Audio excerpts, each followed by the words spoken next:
Oke, Assalamualaikum warahmatullahi wabarakatuh. Waalaikumsalam warahmatullahi wabarakatuh. Ya, terima kasih ya yang hari ini sudah mengikuti Zoom, ada sekitar 20-an orang. Jadi pagi hari ini semoga kalian dalam keadaan sehat selalu. Nah, sebelum kita memulai pembelajaran pada hari ini, ada baiknya kita berdoa terlebih dahulu ya, agar doa-doa kita itu dikabulkan oleh Allah Subhanahu Wa Taala. Kemudian cita-cita kita semuanya bisa dikabulkan. Kemudian yang paling penting adalah kita selalu diberikan kesehatan. Doa dimulai.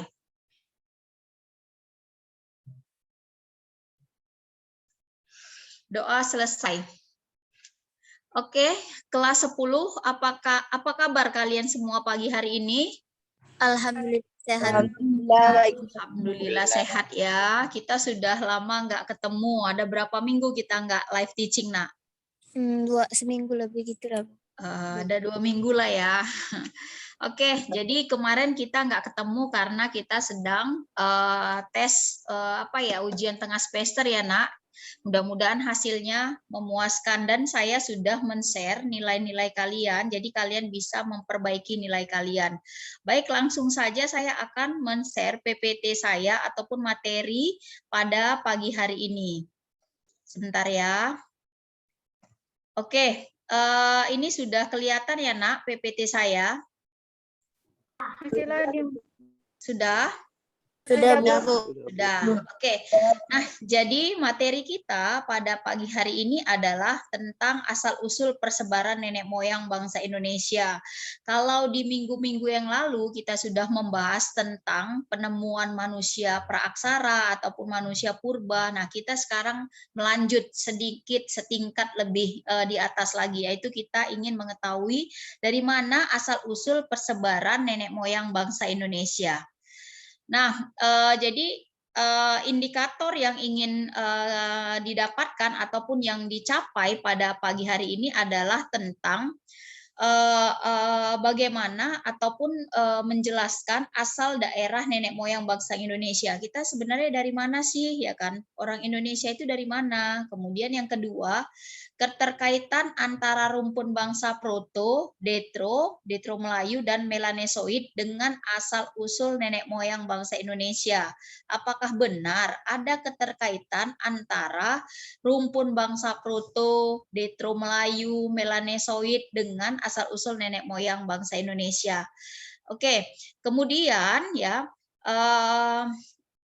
kita akan membahas tentang asal-usul persebaran nenek moyang bangsa Indonesia. Nah, ini kita yang pertama sekali adalah membahas tentang teori asal-usul ya, teori asal-usul bangsa Indonesia.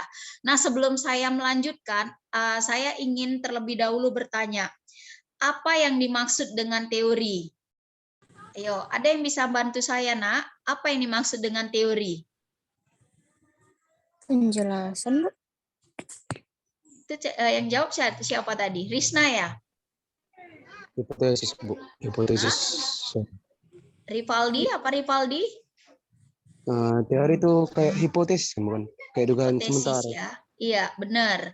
Kalau teori itu bisa kita katakan sebagai hipotesis, kemudian apalagi tadi Rivaldi? Dugaan sementara, Bu. Dugaan sementara, benar ya. Jadi teori itu adalah pendapat ya kan dari para ahli, hipotesis awal. Jadi pendapat awal ataupun pendapat sementara. Jadi kalau misalnya dalam sebuah teori seorang ahli ataupun pakar mencetuskan penemuan-penemuannya ke media ataupun publik, itu bisa saja nanti ya pendapat-pendapatnya itu akan digeser dengan pendapat lain tergantung dari bukti-bukti yang ditemukan. Nah, itulah yang dimaksud dengan teori. Jadi teori itu sama seperti yang dikatakan oleh Rivaldi tadi, dugaan awal, ya kan? Dugaan awal ataupun perkiraan awal itu masuk ke dalam istilah teori. Nah, bagaimana teori tentang asal-usul nenek moyang bangsa Indonesia? Jadi biasanya itu akan didasarkan pada dua hal.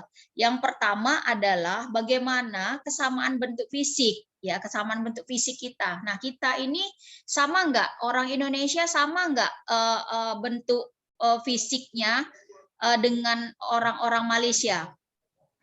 Agak sedikit berbeda sih, Bu. Bedanya dari mana? Dari kulitnya, Bu. Kulitnya. Kalau orang Malaysia sama nggak fisiknya dengan kita, Nak? Sama, Bu. Sama lah. Sama kan? Kemudian kalau orang Brunei sama nggak dengan kita? Sama, Bu. Sama. Nah, artinya orang-orang yang berada di kawasan Asia Tenggara itu umumnya memiliki kesamaan bentuk fisik, ya, kesamaan bentuk fisik. Orang-orang Malaysia ketika dia misalnya datang ke Medan, nah kalau dia nggak berbicara saja, mungkin kita nggak bisa tahu bahwasanya apa dia berasal dari Malaysia, ya kan? Nah, sama seperti orang misalnya Thailand, ya kan, orang Thailand kalau ketika dia ke Indonesia kita anggap dia seperti orang etnis gitu, etnis Tionghoa, ataupun seperti orang Dayak ataupun orang Kalimantan, karena apa? Kulitnya putih, matanya sipit, seperti itu. Ada kesamaan bentuk fisik. Kemudian yang kedua adalah kesamaan dari akar bahasa. Jadi ada kesamaan-kesamaan yang dimiliki oleh orang-orang yang berada dalam satu wilayah yang masuk ke dalam satu rumpun gitu, seperti Malaysia, kemudian Singapura, Brunei, kemudian daerah-daerah, bahkan daerah-daerah yang ada di Asia itu ada kesamaan bahasanya. Nah, sebut saja mungkin Cina yang katanya nanti notabene dalam teori ini itu nenek moyang bangsa Indonesia berasal dari Cina. Karena apa? Ada kesamaan dari bahasa. Nah, itu ya. Jadi ketika teori ini dicetuskan, tentu sudah banyak ahli yang memiliki pandangan yang berbeda gitu kan. Jadi setiap ahli, setiap pakar ya kan, setiap peneliti itu akan memiliki sudut pandang yang berbeda dan mereka pasti memiliki alasan yang kuat. Apa yang mendasari teori dari mereka? Sebut saja nanti Muhammad Yamin, kemudian Ken, itu menyatakan bahwasannya nenek moyang kita berasal dari daerah-daerah yang berbeda. Seperti itu ya. Nah, kemudian ini kita akan membahas satu persatu teori dari Muhammad Ali. Ya, teori dari Muhammad Ali, dia menyatakan bahwasannya nenek moyang bangsa Indonesia itu berasal dari Yunan. Ya, kenapa dia menyatakan bahwasanya nenek moyang bangsa Indonesia itu berasal dari Yunan? Nah, katanya ada sebuah wilayah di Tiongkok Selatan itu mempunyai kesamaan-kesamaan seperti apa? Penemuan terhadap benda-bendanya, benda-benda purbakala seperti keramik, kemudian seperti benda-benda yang berbentuk kapak genggam, kapak lonjong. Nah, seperti itu. Jadi benda-benda budaya ini hampir sama gitu dengan yang milik dari Indonesia. Nah, jumlahnya itu sangat banyak. Kemudian ya di Cina juga di Cina itu ditemukan jenis manusia purba yang sama. Kalau orang Cina ya kan menyebut penemuan manusia purba itu sebagai Pithecanthropus pekinensis, tapi kalau di kalau di Indonesia namanya Pithecanthropus erectus. Jadi yang berbeda itu adalah penyebutan nama dari jenis manusia purbanya, ya kan? Jadi orang-orang Cina kuno itu dipercaya masuk ke Nusantara melalui hulu-hulu sungai besar ya di daratan Asia. Jadi mereka juga diyakini datang itu secara bergelombang. Gelombang pertama itulah dikenal dengan Proto Melayu dan gelombang kedua disebut dengan Detro Melayu. Ya, ini dia pendapat dari Muhammad Ali. Nah, bagaimana persebarannya? Ini kalian bisa lihat nih, ya kan? Bisa kalian lihat persebaran yang dinyatakan oleh teori dari Muhammad Ali. Nah, yang garis-garis yang tanda merah ini itu adalah tanda perjalanan mereka, Nak. Nih, ya kan? Perjalanan mereka dari mana? Dari Cina, ya kan? Nah, menyebar ke seluruh wilayah Indonesia. Oke, kemudian teori yang kedua adalah teori dari Profesor Dr. Haji Ken. Nah, bukan Haji sih, sorry ya, Hart ini ya. H ini sebagai heart Ken dia, yang apa namanya, Profesor Ken ini itu berasal dari Belanda. Jadi ketika orang-orang Belanda itu melakukan penjajahan di Indonesia, jadi ahli-ahli yang lain yang berasal dari Belanda itu ikut datang ke Indonesia. Ngapain? Untuk melakukan sebuah penelitian, ya kan, tentang asal-usul nenek moyang bangsa Indonesia, tentang kebudayaan, atau tentang banyak hal yang mereka ingin ketahuin dari Indonesia ataupun Nusantara pada saat itu. Jadi si Kern ini seorang ahli ya, ahli apa namanya kebudayaan, itu menyatakan bahwasannya orang-orang Indonesia ataupun nenek moyang dari bangsa Indonesia itu berasal dari daratan Asia. Termasukkah ini Cina? Iya, termasuk dari Cina. Nah, dia lihat dari apa? Dia lihat dari kesamaan bahasa yang digunakan. Ada sedikit kesamaan dari bahasa yang digunakan orang-orang di Asia dengan di Indonesia. Nah, jadi bahasa tersebut dia teliti. Nah, itu mengandung vokal konsonan yang sama, dan dia menyatakan bahwasanya apa? Bahwasanya kemungkinan besar ya terjadi migrasi secara besar-besaran ya, baik itu bergelombang ya kan, satu persatu untuk menuju wilayah Indonesia. Itu dia. Ya, jadi Kern ini menyatakan bahwasanya hampir sama sih seperti yang teori ini tadi, teori dari Muhammad Ali, bahwasanya nenek moyang bangsa Indonesia itu berasal dari luar, dari Cina ataupun dari daratan Asia. Nah, kemudian teori yang berikutnya, ya teori yang berikutnya itu adalah teori dari ini tetap ya. Teori yang berikutnya itu adalah teori dari Muhammad Yamin. Nah, ini adalah sebuah teori yang berbeda dari dua teori tadi. Kalau dua teori tadi ya, kalau Muhammad Ali, kemudian Hanken, nah itu berpendapat bahwasanya nenek moyang bangsa Indonesia itu berasal dari luar. Tapi Muhammad Yamin dengan teorinya, dengan penelitian-penelitiannya menyatakan bahwasanya nenek moyang bangsa Indonesia itu berasal dari Indonesia sendiri, katanya. Di sini dia. Nah, beliau berpendapat bahwa orang Indonesia berasal dari dalam Indonesia sendiri, bukan berasal dari luar. Nah, seperti itu ya. Nah, jadi apa buktinya? Dia katakan. Nah, buktinya adalah penemuan dari fosil-fosil manusia purba dan artefak yang ditemukan di Indonesia itu lebih lengkap dan lebih banyak dibanding fosil yang ditemukan di luar negeri. Kita lihat saja contohnya. Jenis manusia purba terbanyak itu banyak ditemukan di Indonesia, di Pulau Jawa. Nah, sementara di Cina itu sedikit penemuan manusia purbanya.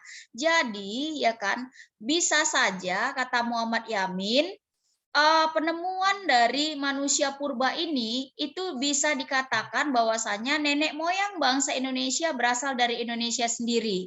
Nah, jadi kok bisa ke Cina? Iya, orang-orang Indonesia ini ya kan manusia purba atau nenek moyang bangsa Indonesia dulu itu melakukan migrasi ataupun perpindahan sampai ke Cina mereka. Makanya di Cina juga ditemukan jenis yang sama.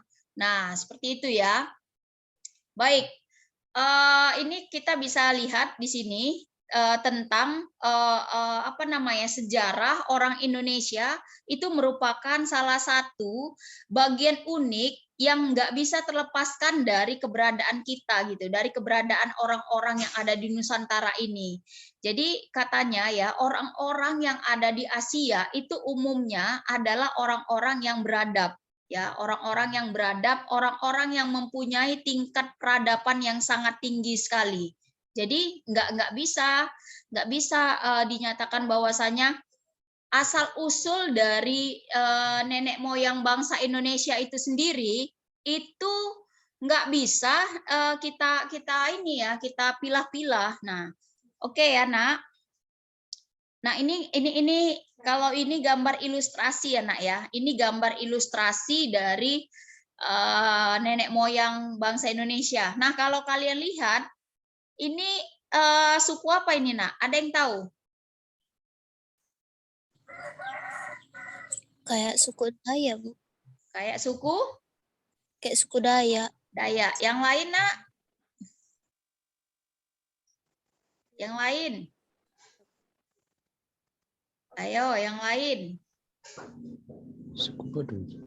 Oke, nah ini jawabannya adalah setiap orang ya, masing-masing suku yang ada di Nusantara ini mempunyai pakaian yang sama, pakaian yang khas. Jadi ini adalah pakaian dari apa namanya suku primitif yang dulunya hidup di tanah Batak. Ini dia. Jadi orang-orang Batak dulu itu memakai pakaian seperti ini. Enggak kita tafik enggak kita enggak kita simpulkan juga bahwasannya setiap daerah-daerah yang ada di Indonesia itu juga mempunyai yang sama pakaiannya. Jadi masih berbekal sarung, pakaian-pakaian yang seadanya. Ini juga dipakai oleh seluruh suku-suku yang ada di Indonesia. Tapi ini umumnya mereka sudah modern.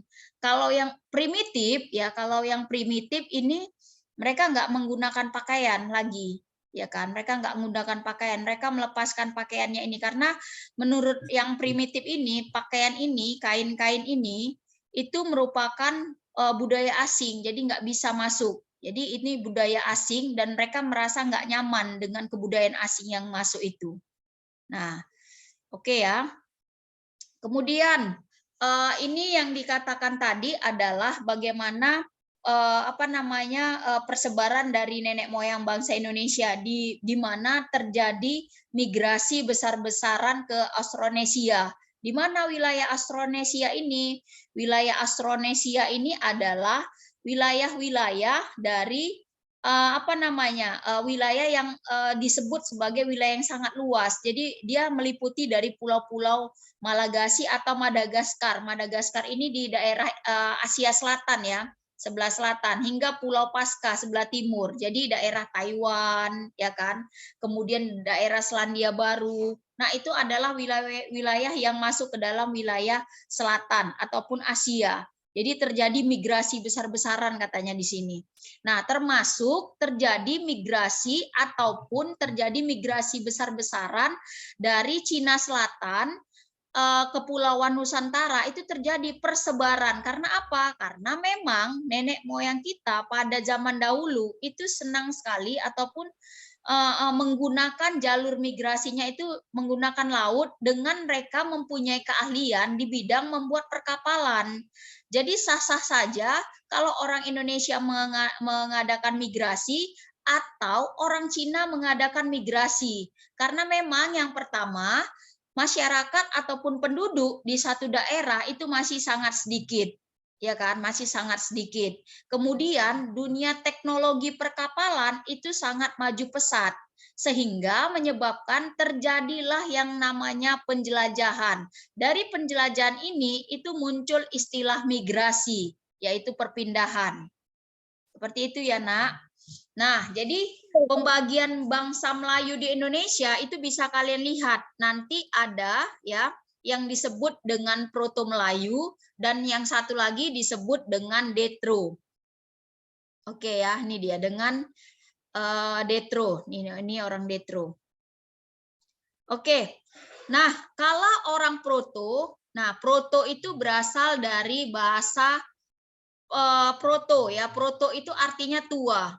Ya, Proto itu artinya tua dan Melayu ya Melayu, bangsa Melayu. Jadi setiap setiap masyarakat dulu itu dalam rumpun Melayu.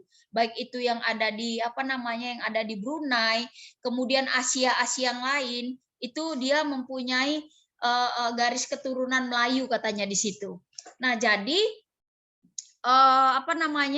bangsa yang pertama melakukan migrasi ke Indonesia itu adalah bangsa Proto Melayu ataupun Melayu tua. Nah, kalian bisa lihat nih, orang-orang yang masuk ke dalam suku bangsa Proto Melayu itu adalah seperti Dayak, kemudian Toraja, ya kan, kemudian orang Batak juga masuk ke dalam rumpun Proto Melayu, di mana mereka melakukan migrasi pertama kali ke Indonesia ataupun migrasi pertama sekali ke daerah-daerah yang ada di Asia. Nah, umumnya orang-orang Proto Melayu ini adalah orang-orang yang ada yang primitif, ada yang tidak juga dia. Nah, dengan ada yang kulit putih dan ada yang kulit hitam. Jadi berbeda-beda. Jadi kita nggak bisa menjelaskan orang-orang Proto Melayu ini adalah orang-orang yang hitam. Terbukti dari orang-orang Dayak itu putih-putih, ya kan? Seperti kulit orang Chinese dia. Kenapa bisa kita katakan seperti itu? Karena memang asal dari Proto Melayu itu memang berasal dari Cina. Sama juga dengan golongan kedua yang masuk yaitu Detro Melayu. Nah, orang-orang Detro Melayu ini adalah seperti apa? Orang Jawa, Melayu, Bugis. Sebenarnya nggak ada sih perbedaan ya kan. Hanya saja yang perbedaan fisiknya di sini, perbedaan fisik nggak ada sih kalau saya lihat.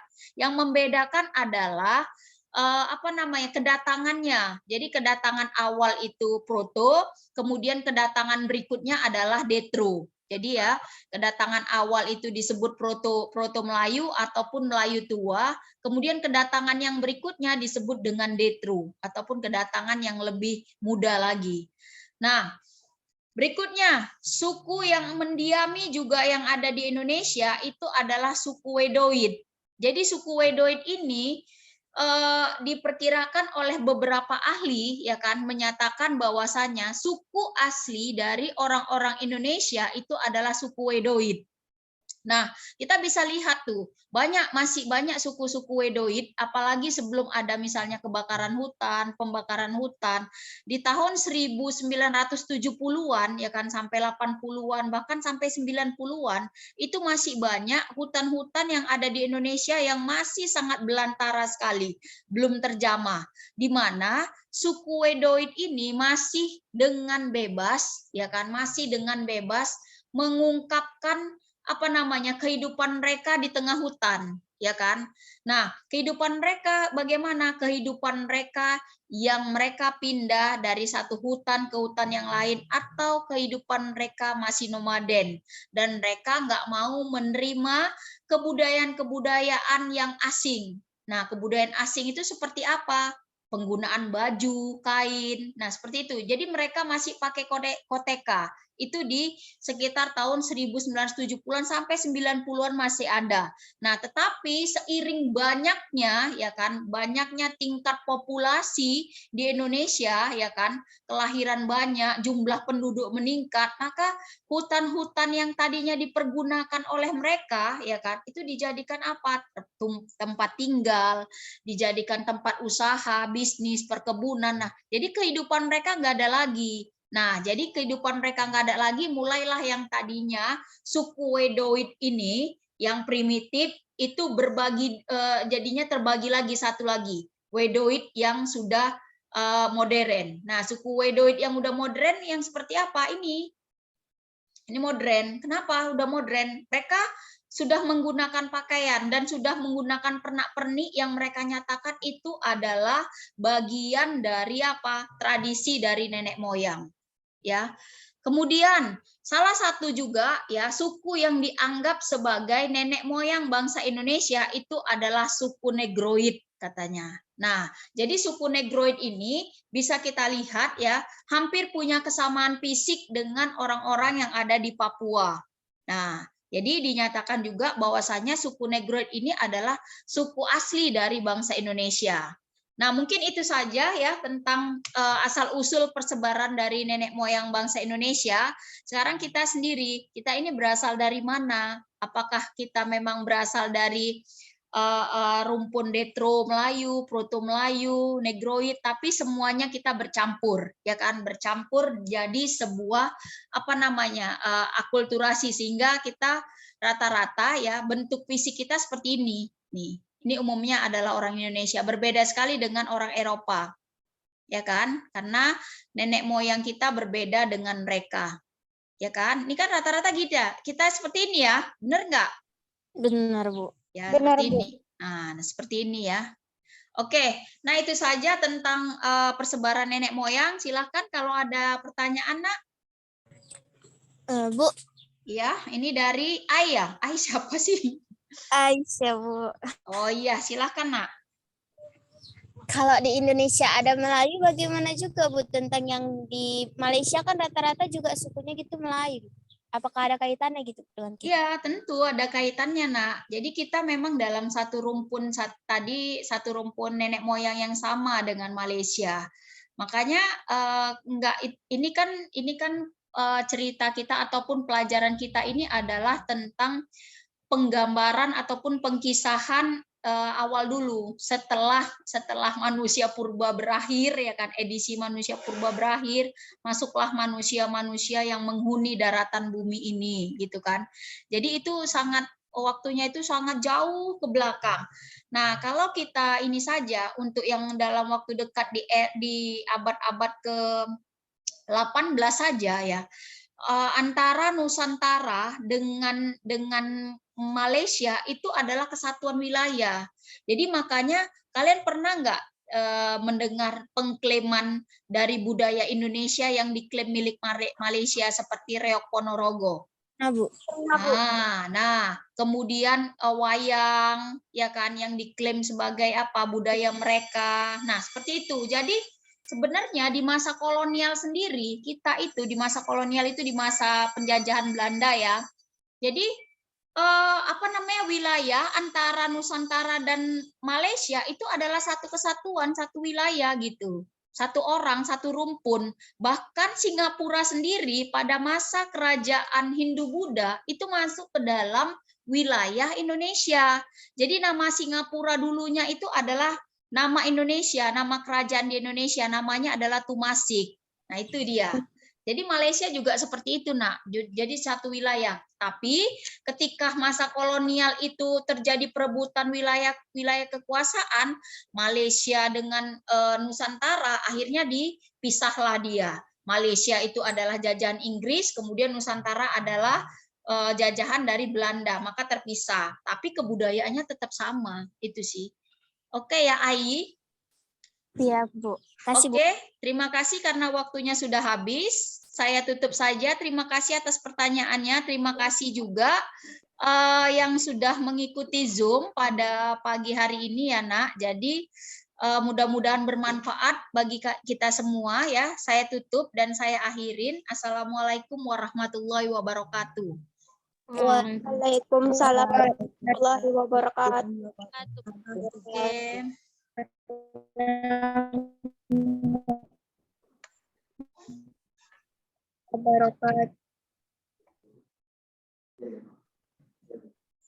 Oke, saya live ya, Nak.